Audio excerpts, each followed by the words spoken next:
La primera vez que vieron la sombra sobre el planeta, nadie supo nombrarla. Una mancha en el brillo de las atmósferas, un vacío que oscurecía constelaciones familiares. La flota del Imperio Ka-Elite cruzó el sistema como quien pisa una flor sin saber del milagro que destruye, y las señales que llegaron fueron contadas, distorsionadas, ecos que hablaban de construcciones que negaban la geometría. De lenguas que no tenían sonido pero generaban miedo en los huesos. La humanidad, en su orgullo reciente, había olvidado que el universo no debía nada a su canto. Todo se volvió pequeño frente a la magnitud de lo desconocido. El silencio se volvió un presagio entre las estaciones. En la estación de defensa de Luna Norte, la comandante Elena Márquez observó por primera vez la silueta. Sus manos sostenían una taza fría, el vapor evaporado como los últimos días de paz. Fue un vistazo fugaz en un monitor, pero en su vientre se encendió una alarma que no dependía de chips. Había en su mirada la memoria de Ríos y de la voz de su madre cantando mientras cosía parches en una bandera que hoy colgaba en un hangar de la Armada. Recordó la risa de un hijo que nunca llegó a conocer, la imagen fue un dolor abierto que la obligó a enderezar la espalda. No se permitía el lamento, era comandante. Una chispa de luz atravesó la pantalla, luego otra, y la sombra se plegó en estructuras como dedos que buscaban raíces. Los sensores hablaron de un patrón, naves que tejían silencio, servidores de oscuridad que drenaban la comunicación. Sondas que tomaban la vida de planetas para estudiar la resistencia biológica como quien estudia hongos en un invernadero. Los Ka-Elite no eran simples conquistadores, fueron etnógrafos de la extinción, cartografiando reacciones, midiendo dolor, catalogando miedo. La idea de un imperio que estudia antes de borrar era más aterradora que la de un ejército que solo arrasa. Elena comprendió que la pelea no sería por fronteras, sino por la posibilidad misma de seguir respirando. La noche hacía eco de maquinaria lejana. Hombres y mujeres pasaban por la pasarela con miradas de ceniza. Había rostros conocidos y otros nuevos, todos marcados por la urgencia. Se formó una pequeña flota de respuesta, naves recicladas, fragatas experimentales, cruceros civiles armados con impulsos improvisados. En los pasillos, los técnicos hablaban de remendar un escudo con algoritmos tomados de satélites abandonados, de alimentar un cañón con créditos de energía social. Hubo improvisación, hubo fe. Elena armó al grupo con lo que había, voluntad, memoria y hambre de futuro. Ella no buscó la gloria, buscó tiempo. El universo contuvo el aliento. La primera operación de reconocimiento fue un fracaso con rostro humano. Una frágil escuadra escoltó sondas hacia la periferia de la sombra y recibió un repunte de energía que transformó sistemas nerviosos en estática. Algunos regresaron sin ojos. La desesperación enseñó lecciones rápidas, el combate con los Ka-Elite no se medía en balas sino en adaptabilidad. Elena vio caer a un suboficial que dijo una broma para calmar a sus muchachos, la broma flotó, rota, como una campana sin golpeador. La pérdida fue una nota que no desapareció. Ella recordaba una canción de cuna que su abuela tarareaba antes de dormir, una melodía tan antigua como la idea de volver a casa. La tarareó una noche a hurtadillas en su camarote porque las manos necesitaban algo humano, las paredes metálicas escucharon y no respondieron. Cada derrota dejó una marca y cada marca enseñó una manera nueva de golpear. Los humanos empezaron a entender que el valor no era suficiente, hacía falta astucia. Se formaron equipos pequeños para estudiar las muestras de vueltas, rastros de bioluminiscencia Ka-Elite que no correspondían a ningún metabolismo conocido. Con herramientas prestadas de astrofísicos que habían trabajado en telescopios, se descubrió que la bioluminiscencia era un lenguaje, un pulso, luego otro, combinaciones que modulaban la calma y el pánico. Lo que parecía barro era código. Los humanos no rezan. Actúan. Del otro lado, el imperio Ka-Elite observaba. No tenían deidades, pero sí curiosidad. Los Ka-Elite, de carapaza azul y extremidades angulares, no sentían el rubor de la violencia, sentían patrones. Cada experimento les daba datos. Cada planeta caído añadía un globo a su atlas. No sabían, entonces, qué hacer con la resistencia humana cuando ésta se transformó en algo que no solo resistía sino que modificaba sus propias heridas para atacar, humanos que herían a través del recuerdo. Que usaban la nostalgia como combustible. Elena pensó que si los K-Elite eran científicos del exterminio, ella sería su contraartista, devolverles la sorpresa. Pero el amanecer no trajo paz. El plan de Elena fue uno de los gestos más humanos, audaz, un poco loco y lleno de belleza. No se trataba de vencerlos en su terreno original, una colosal nave de asedio conocida como el Archivo, sino de robar su conocimiento. Si el Archivo era una biblioteca viviente que almacenaba información sobre especies para su estudio y eliminación, destruirlo no bastaría, había que infiltrarlo, copiar sus datos. Entender cómo traducir su lenguaje lumínico y devolverle una lección que no esperaba, el error. Para ello, Elena escogió hombres y mujeres con manos capaces de reparar algo roto y con memorias que podían ser usadas como munición, una violinista que había aprendido a codificar ritmos con sus dedos. Un técnico que hablaba con relés como si fueran perros, una madre que recordaba la voz de su hijo y la cargó como un arma contra el olvido. Sus soldados no llevaban solo armas. Llevaban recuerdos. El entrenamiento fue breve y febril. En hangares convertidos en teatros de guerra, se practicaron ritmos de luz que imitaban la bioluminiscencia K-Elite, se construyeron drones que podían replicar patrones emocionales. Y se forjaron máscaras que dejaban pasar las ondas de pánico pero traducían las señales en pulsos humanos. Era un guerrero que usaba melodías, una milicia de memoria. Para Inspo, tomaron piezas antiguas, un vals, una nana, y las distorsionaron en códigos electrónicos que confundieran a los sensores K-Elite. La ironía era salvaje, usar la ternura humana como proyectil. La estructura de comando humana se adaptó a la rapidez. Helicópteros de vacío, naves improvisadas, líneas de suministro secretas. Elena era una estrategia que sabía cuándo ser cruel y cuándo ser compasiva. Todo comandante que conociera la guerra sabe que la compasión es una forma de cálculo que preserva lo que debe vivir.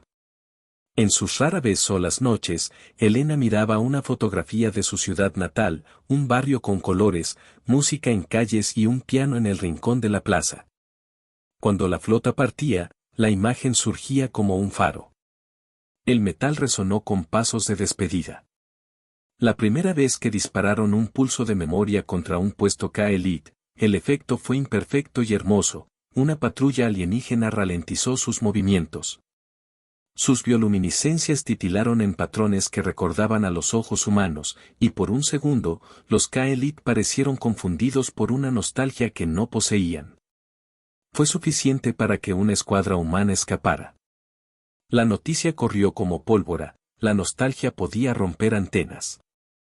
El universo exhaló un temblor. Pero la tecnología era solo la mitad del plan.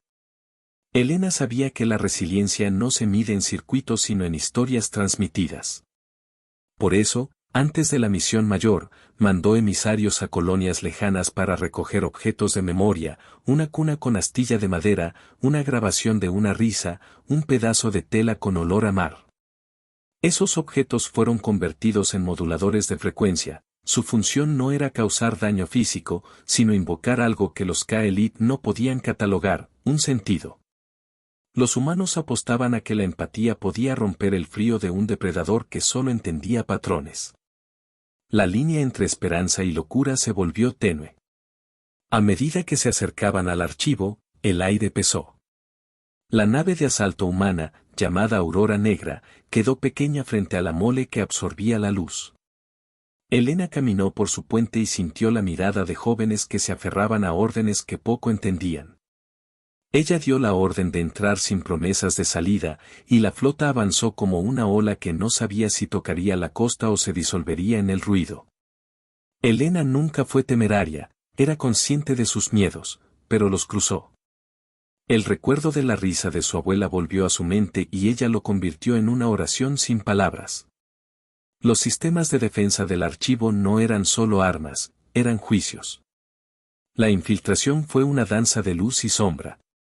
Equipos descendieron en cápsulas que se abrieron como semillas, y los humanos se deslizaron por pasillos que parecían venas de metal. El archivo respondía con bioluz propia, con tentáculos de energía que buscaban nombre en cada presencia. La comunicación interna de la nave se inundó de interferencias que parecían ecos de voces antiguas, y algunos hombres caían en estados de trance, recordando ciudades que no visitaron. La nostalgia era contagiosa, ver una sombra de hogar despertaba memorias dormidas. Elena tuvo que gritar sin voz para traer a sus hombres de vuelta. Los recuerdos son afilados como cuchillos. En una sala central hallaron pedazos de especies almacenadas como fósiles vivientes, muestras, archivos, cintas de luz.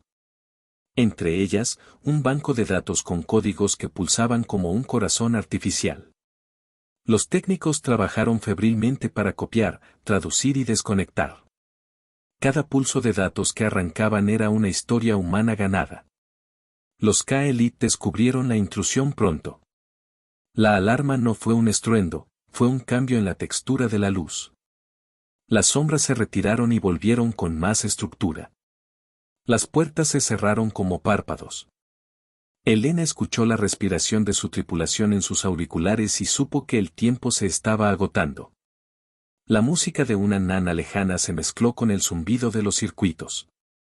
Fuera, la flota humana sostenía un fuego de distracción que no bastaría para una retirada ordenada. Las probabilidades eran estrechas. Elena tomó una decisión que sería recordada. En lugar de huir con los datos, ordenó que se liberaran archivos falsos diseñados para confundirse con los reales. Era un acto de engaño y de sacrificio porque algunos de los equipos deberían permanecer para garantizar que la confusión durara.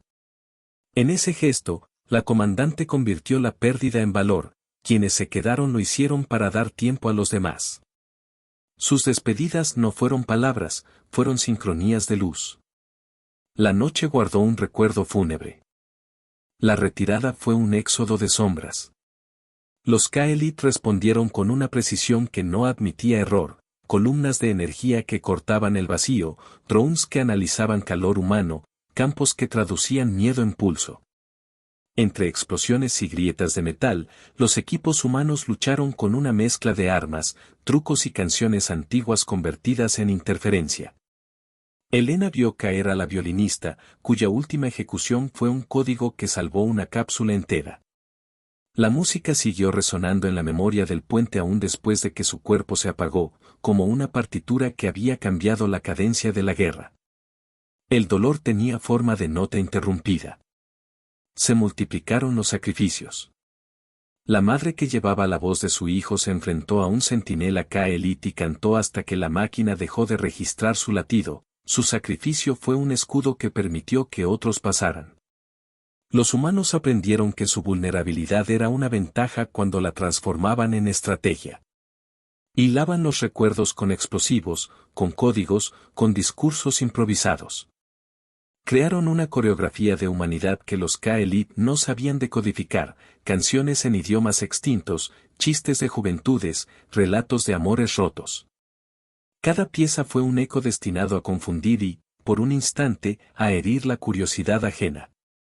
El universo pareció estudiar la textura de la valentía humana. Hubo momentos de espanto que quedaron marcados para siempre.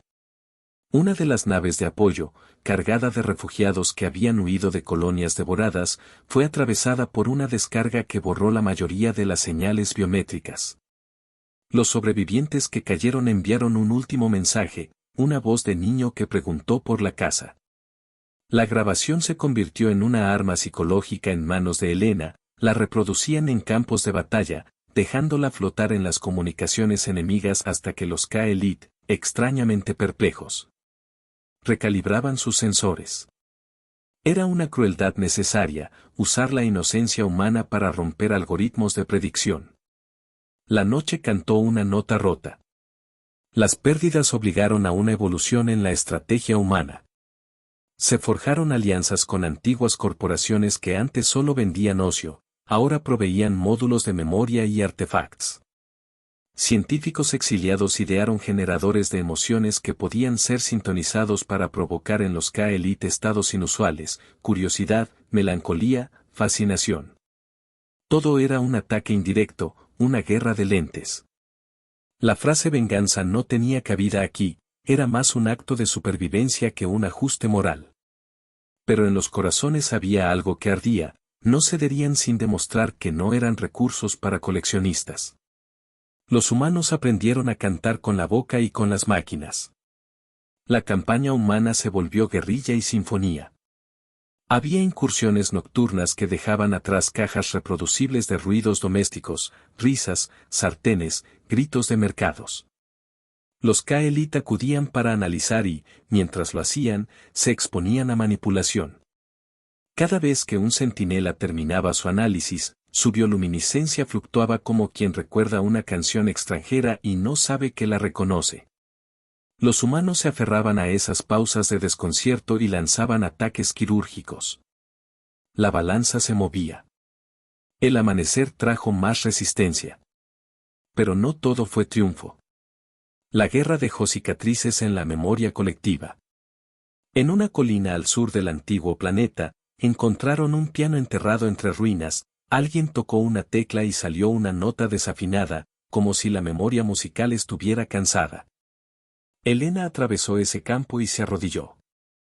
Cerró los ojos y escuchó la marcha de los caídos en su cabeza, nombres que no volverían a pronunciarse con simplicidad.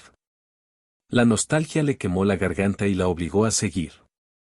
Fue un momento íntimo que le recordó que la guerra no solo se gana con ingenio, sino también con la capacidad de llevar heridas hacia adelante. La memoria ardía con olor a humo y sal. En un enfrentamiento cercano a la superficie del archivo, la flota humana introdujo una falsificación que parecía un archivo de datos cultural. Los K-Elite, ávidos de completar su atlas, absorbieron la información con la misma voracidad que antes mostraban ante la vida. Lo que encontraron fue un veneno, historias humanas llenas de contradicción, de humor e ironía, material que corrompía sus patrones de análisis.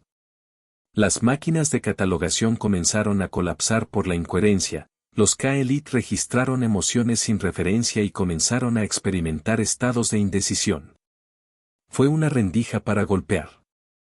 La guerra mutó en ensayo y error. Los días se convirtieron en una cadena de pequeñas victorias y pérdidas que rasgaban el alma. En una de las incursiones, el equipo de Elena fue cercado y tuvo que improvisar una retirada a pie por un desolado planetario satélite.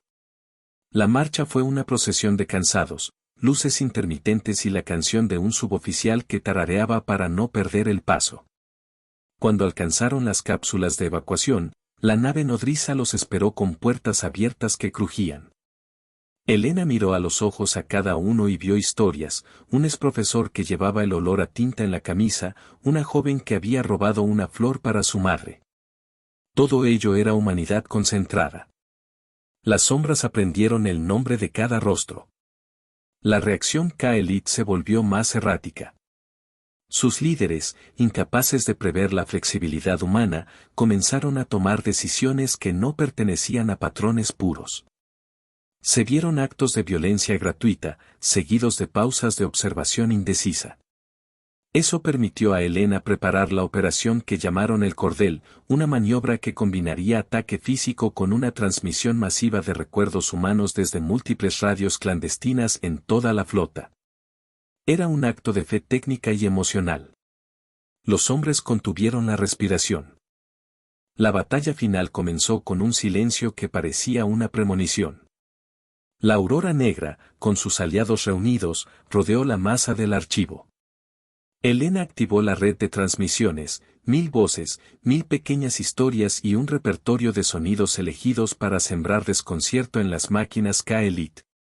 Desde lunas lejanas, transmisores improvisados devolvieron mensajes de vida cotidiana, el rumor de un mercado, el ladrido distante de perros, la lección de una abuela.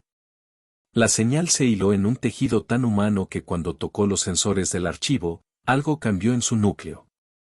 El efecto inicial fue subtitulado por una oleada de luminiscencia que creció en intensidad, los K-Elite titilaron como si un recuerdo los hubiera alcanzado. Por primera vez en su pasado imperial, experimentaron lo que podía sentirse como pérdida. No fue dolor físico, sino un desconcierto ontológico, la sensación de que algo que se creía absoluto tenía fisuras. En ese lapso, Helena dio la orden de asalto total. La batalla fue una coreografía caótica de luz y golpes. Explosiones que detonaban recuerdos, drones que derramaban música sobre carcasas alienígenas, guerreros humanos que se movían como sombras en un ballet de supervivencia. Helena lideró la carga hacia la sala de núcleo del archivo, sus botas resonando en pasillos que vibraban con bioluz. Los K-Elite enviaron su réplica, una criatura mayor, un centinela de ensamblaje que parecía esculpido en la noche, de carapaza brillante y ojos como placas frías. El choque fue colosal. El fragor de metales fue una letanía antigua. Helena y la bestia se enfrentaron en un duelo de movimientos y memoria. Ella usó herramientas, estrategias aprendidas y una decisión que tenía más filo que cualquier arma, habló en sonido. No con palabras, sino con una pista que incluía la risa de un niño, el timbre de una campana de iglesia, la nota aguda de un piano. La grabación tomó cuerpo y se mezcló con las interferencias del archivo, la criatura titiló, sus placas bioluminosas parpadearon en patrones que no encajaban con su programación. En un acto que pareció casi ritual, Helena se dejó tocar por la luz y, con la energía de la nave, forzó una disrupción que desató una cascada de fallos sistémicos. La victoria costó sangre. Mientras el núcleo colapsaba, campos de energía se derrumbaron y naves K-Elite comenzaron a desintegrarse como estructuras hechas de arena en una tormenta. Helena sintió la quemazón del impacto y supo que varios de sus equipos no verían la salida. Hubo una escena que nadie olvidó, la madre que había cantado antes apareció en la cubierta de una nave hundida, su cuerpo inmóvil bajo una lona, y Helena, con manos temblorosas, colocó sobre ella la bandera que había guardado en su bolsillo durante toda la campaña. El gesto no fue heroico, fue humano. Los cielos incendiaron la memoria con luz. Al final, el archivo dejó de catalogar. Sus sistemas se apagaron uno por uno como quien cierra un libro. Las criaturas K-Elite cayeron y no se levantaron de inmediato. Algunas se quedaron inmóviles, mirando el cielo por primera vez, sin entender qué era ese dolor que parecía nostalgia. Los humanos ganaron no porque su tecnología fuera superior, sino porque explotaron su mayor arma, la capacidad de sentir y usar ese sentir como estrategia. Helena, cubierta de hollín y con la mirada vacilante, supo que la venganza no era su motivo, era la defensa de algo que aún valía la pena conservar. El mundo no volvió a ser el mismo. En la calma que siguió, se escuchó el llanto de los sobrevivientes mezclado con un susurro de viento espacial. Hubo, de repente, un silencio que no era vacío sino repleto de cosas rotas. Entre escombros, los humanos recogieron a los suyos. La aurora negra perdió a muchos, pero sobrevivió. Las ciudades que habían sido arrasadas ahora estaban hechas de gente que cargaba historias como armas, la memoria y la música serían las nuevas herramientas de reconstrucción. El orgullo se volvió una llama tenue. La paz que siguió no fue inmediata ni simple. Hubo negociaciones tensas con fragmentos K-Elite que quedaban sin guía. Algunos se replegaron hacia sus fronteras, otros, inconscientes de su propio daño, flotaron en órbitas decaídas. En la Tierra y en sus colonias, las noticias llegaron como un rumor alterno de gloria y de luto. Helena dio discursos que no pretendían glorificar la guerra, habló de pérdidas y de futuro, de cómo la humanidad había tenido que mirar sus heridas para aprender a convertirlas en herramientas. Dijo que la victoria no era un monumento sino una responsabilidad. Las generaciones escucharon y lloraron. La reconstrucción fue una sinfonía de manos. De la memoria surgieron instituciones destinadas a preservar no solo la biología, sino el valor de la curiosidad humana por el otro sin convertirla en cazador. Se erigieron archivos humanos dedicados a entender al K-Elite y de reconocer las fallas de la curiosidad sin límites. Había un nuevo consenso ético, el universo, por su vastedad, merecía cuidado. La victoria había cambiado el discurso galáctico, la humanidad ya no era un objetivo obvio, era una especie difícil, peligrosa en su persistencia. El orgullo humano brilló con cautela. Dentro de esta nueva era, Helena fue recordada no como una heroína de mármol, sino como alguien que había cargado pérdidas y las había convertido en brújula. Su nombre apareció en placas, pero aquellos que la conocieron sabían que lo que importaba no eran los relieves sino las historias que contaba sobre la gente que quedó detrás. La violinista que enseñó sus partituras a niños en colonias, la madre cuyo canto fue ahora usado como señal de socorro, el suboficial que se convirtió en maestro de táctica. Los objetos de memoria que se habían usado como armas pasaron a ser reliquias pedagógicas, un piano restaurado en una plaza, una bandera cosida por manos que habían aprendido a sostener herramientas y luego instrumentos. El futuro olía a pintura fresca y a metal pulido. A nivel psíquico, la guerra dejó huellas. La humanidad había aprendido que su fortaleza residía tanto en su capacidad para recordar como en su capacidad para construir. Las nuevas generaciones crecieron con relatos que mezclaban dolor y belleza, historias del momento en que una nave entera se quedó en silencio porque escuchó una nana que la desconcertó. La memoria se convirtió en materia de enseñanza, la emoción, en un recurso político y moral. Se generaron debates en foros planetarios sobre qué parte de la experiencia humana debía compartirse y cuál protegerse. La victoria moral trajo consigo la carga de la responsabilidad. La esperanza se demoró en gestos cotidianos.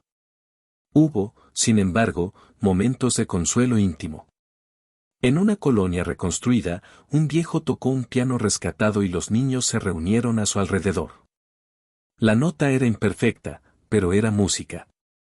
Los ojos de Helena brillaron cuando escuchó esa melodía por primera vez desde la guerra. Recordó a su abuela. Aquella música reparó algo en su pecho que ninguna medalla podría haber hecho.